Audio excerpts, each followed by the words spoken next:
Welcome to T. Naveen Paul Ministries. T Naveen Paul ministries में आप सभी का स्वागत है। Once again, we are here with a new episode of our Bible study on the book of Revelation. एक बार फिर से हम यहाँ पर हैं कि एक नए एपिसोड को आपके लिए लेकर आए जो प्रकाशित वाक्य की किताब से है। This is the 49th episode that we are recording today. और आज हम रिकॉर्ड कर रहे हैं वो 49th एपिसोड है।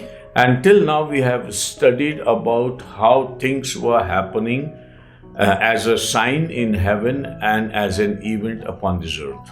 और अभी तक हमने देखा कि कैसे घटनाएं जो वह घटित हो रही थी और स्वर्ग में वो कार्य हो रहा था, पृथ्वी पर हमें चिन्ह मिल रहे थे। And this is how the book of Revelation brings the two realms together. और ऐसे प्रकाशित वाक्य की पुस्तक जो है वो दो लोगों को साथ में लेकर आती है। John in the heavenlies sees the temple being opened, and on the earth when the vials are poured, the effects is seen. और यूहन्ना जो है वो स्वर्ग में देखता है कि कैसे मंदिर खुल जाता है, और जब स्वर्ग में वो कटोरे जो है वो उंडेले जाते तो पृथ्वी पर उसका प्रकट होना है वो दिखता है। In 15th chapter, 15वें अध्याय में we see how the heavens were opened to John, हम देखते हैं कि कैसे स्वर्ग जो है वो यूहन्ना के लिए खोले गए, and he saw a sea of people before the throne of God, और उसने परमेश्वर के सिंहासन के सामने समुद्र के से लोग देखे, and they were worshipping God with the song of Moses and of the Lamb. और वो परमेश्वर की आराधना कर रहे थे और मूसा का गीत के साथ और मेमने के गीत के And साथ। the main thrust of the songs was that God, you are marvelous and your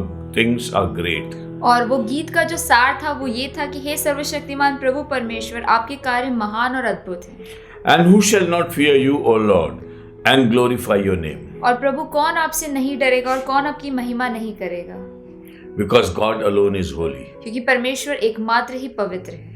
And then he saw that the temple was opened. और फिर उसने देखा कि मंदिर खुल गया, The temple and the tabernacle of the testimony in heaven was opened. और मंदिर खुल गया और स्वर्ग में जो गवाही का तंबू है वो भी खुल गया। And then he saw 7 angels prepared to pour the vials of God's wrath upon this earth. और फिर वो देखता है कि 7 स्वर्गदूत तैयार थे कि वो 7 विपत्ति के कटोरों को उंडेल दे। And while these vials were being poured, और जब ये कटोरे जो है वो उंडेले जाने थे, chapter 15 verse 8 says, 15वें अध्याय के 8वें वचन में ऐसा लिखा गया the temple was filled with the smoke from the glory of God, और परमेश्वर की महिमा और उसकी सामर्थ के कारण मंदिर धुएं से भर गया, and no one was able to enter the temple till the 7 plagues of the 7 angels were completed. और जब तक उन 7 स्वर्गदूतों को 7 विपत्तियां समाप्त न हुई थी तब तक कोई मंदिर में ना जा सका। It is very much like when God gave his presence in the tabernacle in the wilderness. और ये उस तरह से था कि जब जंगल में परमेश्वर ने अपनी उपस्थिति को उस तंबू में दर्ज किया, And whenever God used to come in the tabernacle and Moses used to go and meet him, और जब भी परमेश्वर उस तंबू में आता और मूसा जो है वो परमेश्वर से मिलने जाता, the tabernacle was filled with the presence of the glory of God. वो जो तंबू है वो परमेश्वर की उपस्थिति से भर जाता, So much so that nobody was able to enter into the tabernacle. और इतनी उपस्थिति ज्यादा थी कि कोई भी उस तंबू में प्रवेश नहीं कर पाता। So we understand that the thick presence of the Lord is there. तो हम जानते हैं कि परमेश्वर की एक गाढ़ी उपस्थिति वहाँ पर मौजूद है, And then human intervention is not permitted over there. और फिर जो मनुष्य लोग हैं वो वहाँ जा नहीं सकते। In the last episode, we saw the first 2 verses of chapter 16. और पिछले एपिसोड में हमने 16वें अध्याय की पहली 2 आयतों को देखा, And John says that I heard the voice from the temple, a loud voice of an angel. और यूहन्ना ऐसा कहता है कि उसने एक तेज आवाज को सुना उस मंदिर में से, And the 7 angels were commanded to go and pour their vials upon this earth. और 7 स्वर्गदूत को ऐसी आज्ञा दी गई कि वो कटोरों को जाकर उंडेल दे। So when the first one poured his bowl upon this earth, तो पहले स्वर्गदूत ने जब अपना कटोरा पृथ्वी पर उंडेला, the loathsome sore came upon men who had the mark of the beast and those who worshipped this image. और जो लोग उस पशु की मूर्ति की पूजा करते थे उनके ऊपर एक बड़ा ही भयानक और बुरा फोड़ा निकल कर आया। So it is very clear that this episode comes only when the option of taking the mark of 666 upon the forehead and right hand is over. और ये जो एपिसोड है बहुत ही क्लियर है कि ये कार्य तब होगा जब लोगों ने उस 666 के चिन्ह को अपने माथे और हाथ पर ले लिया। So it is very clear that the option to take the mark or not will be there before the pouring of the vials. और यहाँ पर बहुत ही स्पष्ट है कि उस पशु की मूर्ति के चिन्ह को अपने ऊपर लेना जो है वो कटोरों के उंडेले जाने से पहले हो। This also helps us to calculate or to fix in exact what the time it would be for the vials to be poured. और इस बात से हम इस बात का पता भी लगा सकते हैं कि किस समय वो कटोरों जो है वो उंडेले जाएंगे। It is not going to happen before the Antichrist comes. और ये उससे पहले नहीं होगा कि मसीह विरोधी आ जाए। And before he could take over his charge in Jerusalem. और इससे पहले कि मसीह विरोधी जो है वो अपने चार्ज को यरूशलेम में ले ले। And make the temple his headquarter. और इससे पहले कि मसीह विरोधी जो है वो उस मंदिर से कार्य करे।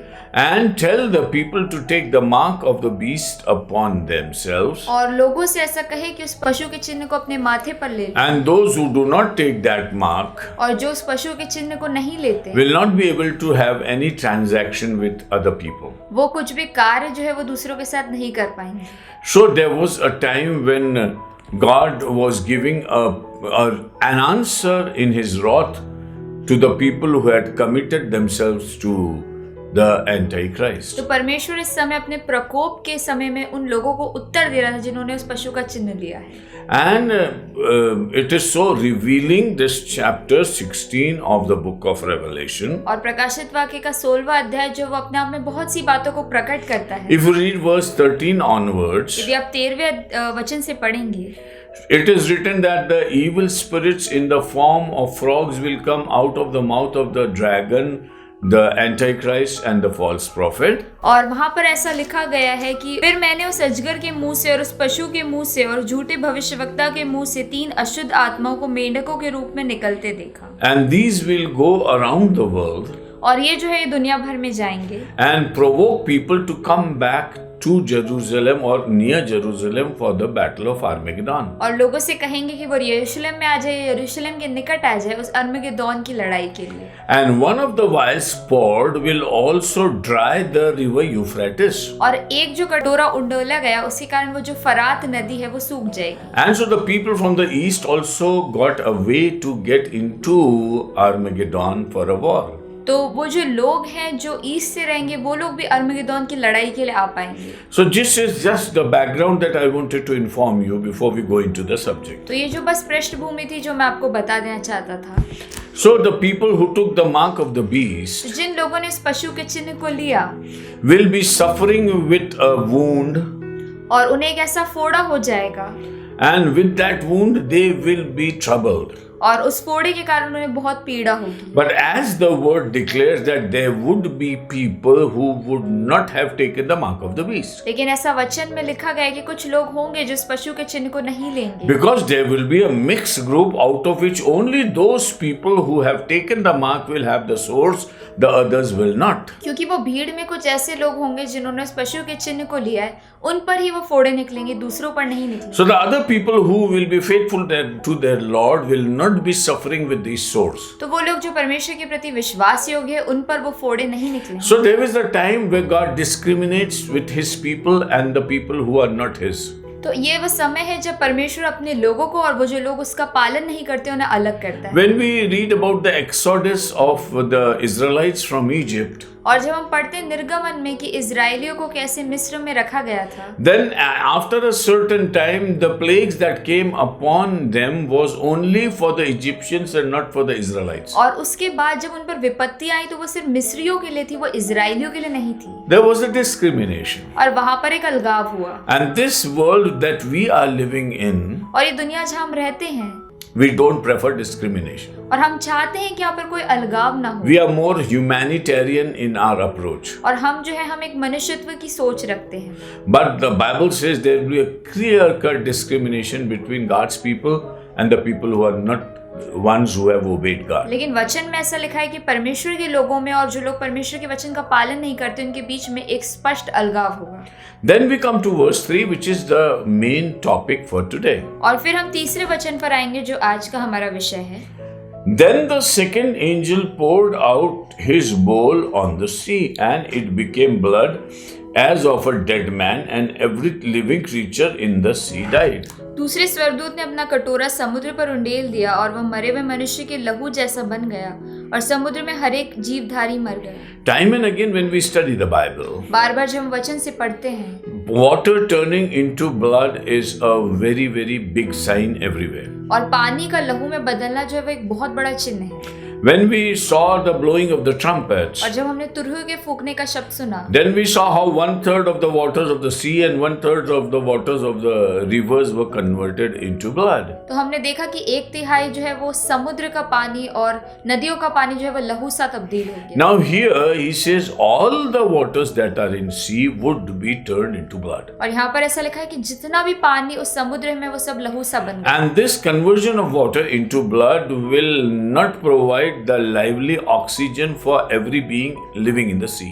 और ये जो पानी का लहू में बदलना है, इसी कारण जितने भी लोग पानी में रहते हैं उनके लिए जो ऑक्सीजन की जरूरत है वो पूरी नहीं होगी। And so every creature in the sea will be killed. तो जितने जीव जंतु पानी के अंदर पाए जाते हैं वो मर जाएंगे। We need to understand that there are giant creatures in the sea. हम इस बात को समझना है कि बहुत बड़े बड़े जो जीव जंतु है वो पानी में पाए जाते हैं। At the time of Noah's flood, और नूह के उस फ्लड के समय there were many terrestrial or animals living on the earth were killed. और बहुत से लोग जो पृथ्वी पर रहते थे वो मर गए। But the sea sustained the beings that were in the sea. लेकिन जो जीव जंतु समुद्र में रहते थे उससे समुद्र में रहने के कारण वो बच गए। And we need to understand that there are giant creatures within the sea which are still alive. और हमको इस बात को समझना है कि बहुत बड़े बड़े जीव जंतु जो समुद्र में पाए जाते हैं जो आज भी जिंदा है। And some of them are mentioned in the book of Job also. और अय्यूब की पुस्तक में कुछ एक का नाम लिखा गया है। So when the water turned into blood, तो जब वो समुद्र का पानी जो है लहू में बदल गया, every creature in the sea died. हर एक जो जीव जंतु है वो मर गए। And when we read about the third angel in verse 4, और जब हम तीसरे स्वर्गदूत के बारे में 4थे वचन में पढ़ते हैं, then the third angel poured out his bowl on the rivers and springs of water, and they became blood. तीसरे स्वर्गदूत ने अपना कटोरा नदी और पानी के सोतों पर उंडेल दिया और वे लहू बन गए। So there was no option to find water anywhere because everything becomes blood. तो वहां पर पानी जो है वो नहीं मिल पाया क्योंकि हर एक चीज जो है वो लहू बन गई। Now this was a very disastrous happening upon this earth because anything that lives in water, either in fresh water, in river or in sea, everything died. और ये जो है पृथ्वी पर बड़ी भयानक स्थिति बन गई क्योंकि हर एक जीव जंतु जो समुद्र में रहता था या फिर नदियों में रहता था वो मर गया। When you read the prophets about the treatment that God is going to give to this world in the last times, और जब आप नबियों की पुस्तकों से पढ़ते कि परमेश्वर अंत के दिनों में लोगों के साथ कैसा व्यवहार करेगा, particularly in the first chapter of Zephaniah, और जब आप सपन्या नबी की पुस्तक के पहले अध्याय को पढ़ें, God says, "I'll kill every human being, I'll kill every creature upon this earth." परमेश्वर कहता है कि मैं हर एक मनुष्य को, हर एक जीव जंतु को मार दूंगा। So this is what God has declared in the olden times through his prophets, and that we read in the book of Revelation also. तो ये जो बात है परमेश्वर अपने नबियों के द्वारा पुराने नियम में बताया और हम ये प्रकाशित वाक्य में भी पढ़ते हैं। So when we see the waters, the water bodies turning into blood, then we try to understand why is it happening so. तो जब हम देखते हैं कि समुद्र जो है वो लहू में बदल जाता है तो फिर हम जानने की कोशिश करते हैं कि ऐसा क्यों होता है। Why is God turning all water into blood? परमेश्वर सारे जल समुद्र को लहू में क्यों बदल रहा है? Time and again the miracles in water are related to blood. बार बार जो चमत्कार पानी में होते हैं वो लहू से मतलब रखते हैं। One of the signs that Moses had, that the water that he took out and spilled out turned into blood. और एक जो चिन्ह था वो मूसा के पास ये था कि वो जो पानी था वो लहू में बदल गया। And similarly, God is turning waters into blood time and again. और बार बार परमेश्वर जो है वो जल को लहू में बदल रहा है। Because blood is the main feature which God has given to this world through His Son. क्योंकि लहू जो है वो एकमात्र चीज है जो परमेश्वर ने अपने बेटे द्वारा इस दुनिया को दी। And Peter says that we are not saved through gold and silver, और पतरस कहता है कि सोने और चांदी से हम बचाए नहीं but through the precious blood of Jesus Christ our Lord. लेकिन यीशु के बहुमूल्य लहू के द्वारा। And when Jesus was giving the Last Supper to his disciples, और जब यीशु जो अपने चेलों के साथ उस अंतिम भोज को खा रहे थे, then he said, "This is my blood which is shed for the salvation of many." तो यीशु कहता है कि ये मेरा लहू है जो बहुतों के उद्धार के लिए बहाया गया है। So the answer to the question of sin and the problems of humanity is a pure and holy blood. तो लोगों के पापों के जो उत्तर है उसके लिए परमेश्वर का लहू जो है वो बहाया गया। Because in the book of Hebrews it is written that there is no remission without the shedding of blood. और इब्रानियों की पुस्तक में ऐसा लिखा है कि पाप छुड़ौती के लिए लहू बहाने के अलावा कोई और उपाय नहीं है। So this is the only solution that God had. तो ये एकमात्र जो सॉल्यूशन है वो परमेश्वर के पास था। That's why Jesus came upon this earth, lived a sinful life and took the cross upon his shoulders. इसलिए यीशु जो है पृथ्वी पर आया और उसने पाप रहित जीवन को जिया और क्रूस को अपने कांधों पर उठाया। And when he was crucified on the cross and he shed his blood, और जब वो क्रूस पर मर गए और जब उसने अपना खून बहाया, then came the ransom of the sins of humanity. फिर हमें पापों की छुड़ौती मिली। And this is why when all the waters turned into blood, और इसी कारण जब सारे समुद्र के जो स्रोत थे वो लहू में बदल there गए, comes the interpretation from heaven. फिर स्वर्ग से एक बात हुई। No human being can ever understand why everything is turning into blood. और कोई भी मनुष्य इस बात को नहीं जान सकता कि समुद्र का सारा जल लहू में क्यों बदल रहा है। And we cannot give any reason because we are not wise enough to give the statement for that. और हम जो है कोई उत्तर नहीं दे सकते क्योंकि हम में इतनी समझ नहीं है कि हम इस बात को समझ सकें। But in verse 5 there is an angel who also declares the reason for all the waters turning into blood. लेकिन 5वें वचन में एक स्वर्गदूत है जो उसका कारण बताता है कि सारे समुद्र का जल लहू में क्यों बदल। Verse 5 says, "And I heard the angel of the waters saying, You are righteous, O Lord." तो 5वें वचन में ऐसा लिखा है, तब मैंने पानी के स्वर्गदूत को यह कहते सुना, हे पवित्र जो है और जो था, तू न्यायी है। This also explains to us that there are angels for every entity which is upon this earth. और ये वचन से हम ये भी सीखते हैं कि पृथ्वी पर जितनी भी चीजें पाई जाती हैं उनके लिए स्वर्गदूत नियुक्त हैं। Like the angels of the waters, जैसे कि पानी का स्वर्गदूत, the angels who control the wind we have already seen, और जो पवन को स्वर्गदूत जो है नियंत्रण करते हैं, the angels who control every creation of God to behave in a specific way. और ऐसे स्वर्गदूत है जो परमेश्वर की रचना को नियंत्रित करते हैं कि वो एक सही तरह से व्यवहार करें। So God is in control of everything. तो परमेश्वर हर एक चीज का नियंत्रण रखता है। So the angel who is guardian of all the waters, तो जो स्वर्गदूत है जो सारे पानी की देखरेख करता है, he has a spirit of thanksgiving to the Lord. और उसके पास एक धन्यवादी आत्मा है परमेश्वर, And he worships the Lord. और वो परमेश्वर को धन्यवाद देता है। And he says, You are righteous, O Lord, the one who is and who was and who is to be. और वो कहता है कि हे पवित्र जो है और जो था, तू न्यायी है। The one who is as written in the word. Read the verse. और यहाँ पर वो ऐसा कहता है कि हे पवित्र जो है और जो था, One who is and one who was and who is to be. और वो ऐसा कहता है कि हे पवित्र जो है और जो था, तू न्यायी है और तूने न्याय किया। Now here he says that he is the Lord in the present. और वो ऐसा कहता है कि वो परमेश्वर जो है वो आज का परमेश्वर है, He was the Lord in the past. और वो पहले से परमेश्वर था, And he is going to be the Lord in the eternity. और वो हमेशा के लिए सर्वकालिक परमेश्वर है। And to that God the angel gives his worship. और उसको वो जो स्वर्गदूत है वो अपनी आराधना देता है। And he says, Because you have judged these things, और वो ऐसा कहता है क्योंकि तूने न्याय किया है, you have given a proper response to the sinful generation. और तूने इस पाप करने वाली जाति को सही उत्तर दिया है। Because they shed the blood of Jesus Christ, here is a time when they have to drink blood because they don't have anything else to drink. क्योंकि उन्होंने यीशु के लहू को बहाया, और अब एक ऐसे समय कि उन्हें लहू पीना पड़ेगा क्योंकि कुछ और पीने लायक नहीं है।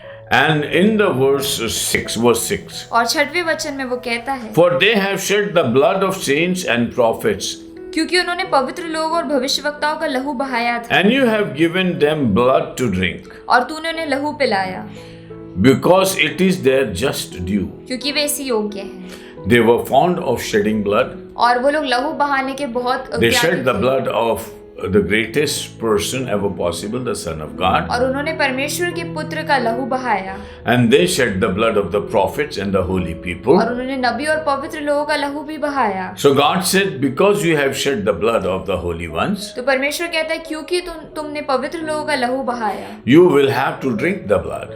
तुम्हें उस लहू को पीना पड़ेगा। And that blood is so stinking because every creature in that blood body or the water body has died. और वो जो लहू था उसमें से बहुत बदबू आती थी क्योंकि हर एक जीव जंतु जो उसमें मौजूद था वो मर गया था। And this was a very, very disastrous condition for the people. और ये एक बड़ी भयानक स्थिति जो थी वो लोगों के लिए बन पड़ी थी। And mind you, this is a global experience. और मैं आपको बता दूं ये जो हो रहा है ये पूरी दुनिया भर में हो रहा है। Because God is giving everyone to drink that water. क्योंकि परमेश्वर सभी को वो जल दे रहा है पीने के लिए। So it appears that it is a universal punishment to all the disobedient people who are there. और यहाँ पर ऐसा प्रतीत होता है कि ये जो पनिशमेंट है ये सभी को दी गई है जो दुनिया भर में पाए जाते हैं। And it's a just punishment because the angel says it's a very just return to the acts of the people. और ये जो उत्तर था ये बहुत ही सही है क्योंकि स्वर्गदूत भी कहते हैं कि ये लोग जो है इसी योग्य हैं। So God pays back in the same coin as the people have behaved. तो परमेश्वर जैसा लोग व्यवहार करते हैं वैसा ही उनके साथ व्यवहार करता है। And so everybody had to drink blood. तो सभी को उस लहू को पीना पड़ा।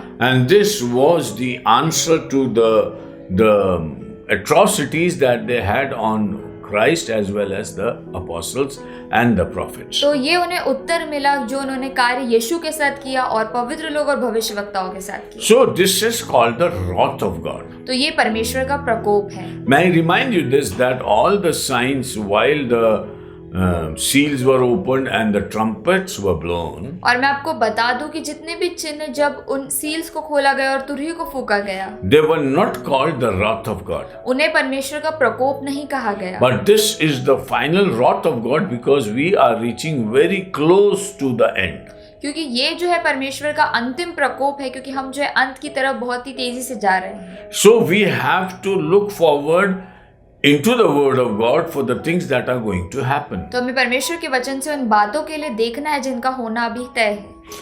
Because the bowl is poured from heaven and all the waters in this world are treated by God in a very special way. क्योंकि वो कटोरा जो है वो उंडेल दिया जाएगा और जो पृथ्वी पर जितना भी जल है वो परमेश्वर द्वारा नियंत्रण कर लिया जाएगा। And there would be a very tough time for human beings. और मनुष्य के लिए समय बड़ा कठिन होने वाला है। Before they die, they will have to drink blood. इससे पहले वो मरे उन्हें वो जल पीना होगा। This is a kind of wrath of God which is going to come upon humanity. ये परमेश्वर का प्रकोप है जो मनुष्य पर आना है।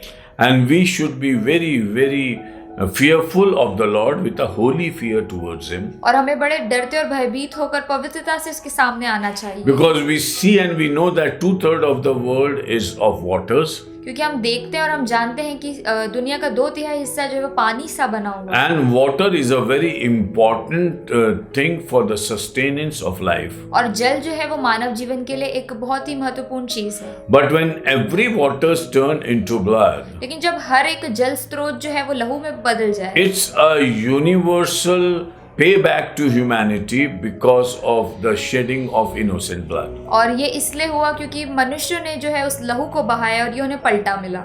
So we have to be very, very sensitive to this. तो हमें जो इसके प्रति बड़े ध्यान देना चाहिए। We should always praise God for the blood of Jesus and all the prophets which was shed upon this earth. हमें परमेश्वर का धन्यवाद देना चाहिए क्योंकि यीशु ने लहू बहाया और नबियों ने और पवित्र लोगों ने लहू बहाया। And people did not hesitate to sacrifice themselves on the altar of the Lord. और लोगों ने परमेश्वर की वेदी में अपनी जान देने से कतराए नहीं। They became martyrs who died for the Lord. और वो लोग प्रभु में शहीद हो गए। The best quality of martyrs the world could ever see. और ये शहीदों की सबसे अच्छी क्वालिटी है जो दुनिया देख सकती है। Because people have died for the sake of their Lord Jesus Christ. क्योंकि लोग यीशु के कारण मर गए। And this is the most blessed position for the people to die in. और ये सबसे अच्छा भक्तिमय स्थान है जो लोगों को मिल And सकता है। God pays back the value of the precious blood of the people. और परमेश्वर जो है वो लोगों के जो प्रेशियस जीवन है उसका पलटा देता है। In the book of Hebrews it is written, इब्रानियों की पुस्तक में ऐसा लिखा है, the blood of Abel whom Cain killed और जो हाबिल का लहू है जिसको काइन ने मार दिया था, speaks out very good things. बहुत अच्छी बातों को कहता है। But the blood of Jesus speaks more nobler thing to this world. लेकिन यीशु का लहू जो है वो उससे और बड़ी बातों को कहता है। It cannot keep quiet. वो चुप नहीं रह पाता। God said, the blood of Abel from the earth is calling me. परमेश्वर ऐसा कहता है कि हाबिल का लहू उस भूमि से मुझे पुकार रहा है। Similarly, the blood of the Lord is calling, Jesus is calling upon the Father to pay back to the people who killed him. वैसे यीशु का लहू भी पिता को पुकार रहा है कि उन लोगों को पलटा दो जिन्हें उन्हें मारा है। And also the blood of the prophets also calls upon the Lord. और नबियों का लहू भी कहता है कि उन्हें पलटा दो। Because when the fifth seal was opened, क्योंकि जब पांचवी मोहर खोली गई, under the throne of God were the souls of the martyrs. और परमेश्वर के सिंहासन के नीचे उन शहीदों की आत्माएं थी। And they said, when will not we be given a proper reward for our और sacrifice? वो लोग पूछते हैं कि प्रभु कब हमें इस कार्य का जो है इनाम मिलेगा? When will the offenders who killed us be punished? और वो ऐसा कहते हैं कि जिन लोगों ने हमें मारा था उन्हें कब आप पनिश करेंगे? And they were given a white garment to put on. और उन्हें एक श्वेत जो है कपड़ा दिया गया कि वो इसे पहने। And they were told to rest for a while और उन्हें कहा गया कि थोड़ी देर और वो रुके till the number of martyrs is fulfilled. तब तक शहीदों की जो गिनती है वो पूरी ना हो जाए। So we understand very clearly तो हम इस बात को बहुत स्पष्ट रीति से जानते हैं that God has numbered his martyrs, कि परमेश्वर ने शहीदों की जो संख्या है वो तय कर दी and in every age and every time और हर एक योग में, हर एक समय में God has chosen people who are willing to shed their blood for the sake of the glory of God. परमेश्वर ने लोगों को चुन लिया है जो उसके कारण उसकी महिमा के लिए लहू को बहाएंगे। And their